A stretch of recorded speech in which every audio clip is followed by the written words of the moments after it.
All right. Hello, everybody. Welcome back to this week's Tuesday Tip. Today, Coach Joe and myself will be talking about goal setting and the appropriate way to approach a brand new season with brand new goals. So, the very first topic I'd love to discuss is the long-term goal, creating it, and then how you create the small steps that lead up towards it. It's always important for you to have those small steps that lead up into that long-term goal.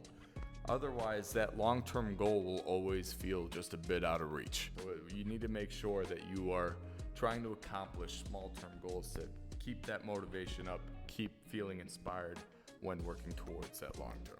Yeah, and in addition to thinking about the baby steps leading to the medium steps to the long steps, don't be afraid to go big, especially when we're thinking about our long-term goals. We really want to shoot for the moon, all right? And what most people do is underestimate their long-term potential while overestimating what we can do in a really short amount of time. So don't be afraid to think really big in the long term and realistic for our little steps, our sort of week-to-week steps leading up to what we're going to do a season or 2 seasons or even more from now.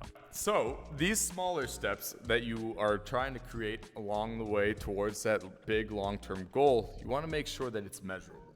Something that you can, like, putting a time towards, to work towards in those small steps. Making sure that you are changing something about your stroke, how many breaths you take in like the 50 free or where you take them, or how many strokes you're taking per 25, whatever that is. Something that you can measure. Put a number to it. It makes it significantly easier to attain that goal.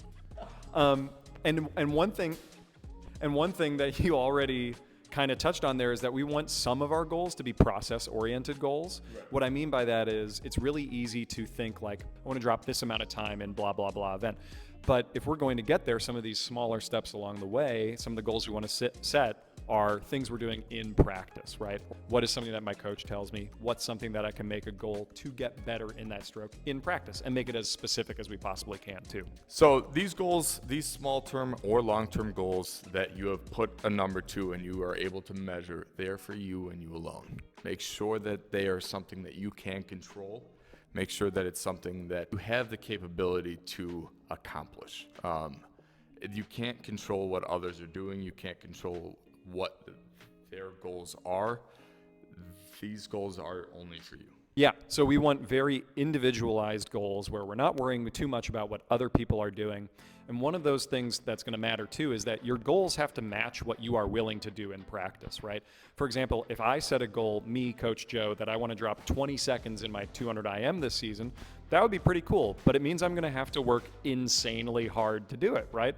So if you are somebody who's like, I really want to do something super special this season, make sure that you are aware of how much you're going to have to put in the pool. And no worries if you're somebody who can only make a couple practices a week, but just be aware that if you have less time that you can put in the practice pool, then it's probably worth thinking about like, okay, it's probably going to be very difficult for me to do some crazy leap this season, but what are some of the things that I can really target this season with what I'm able to bring into the water? Like Coach Joe touched on earlier, these goals you can work on every day in practice. These are something that you can do every single day. And you can use these goals, and especially the time-oriented ones, where you can practice going said goal times. Like if you set a 200 IM trying to go 20 seconds faster, think about and talk about that goal with your coach and how you're going to split that 200 IM up.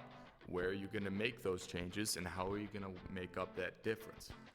Then in workouts, you can apply those goal times and those goal splits and attempt to go and maintain those splits. In addition to making sure we're using our times as motivation for practice, it's just as important that we're not thinking too hard about our goal times at a meet, right? Once we get to competition, we don't want to be in our head going like, oh gosh, I really hope I break a minute this time. I really hope I break a minute this time. Because now we're swimming tense and we're thinking really hard instead of just racing and having fun, right? So take your goals and really focus on them when you are working out in practice. And then when we get to a meet, party time, right? So use these as motivation for practice, not so much when we're already at the meet. Booyah. Well, sick. That's our Tuesday tip. I hope any of this was helpful or news to any of you.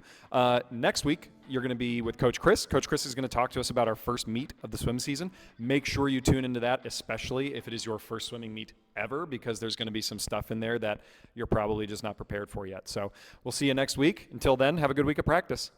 Bye.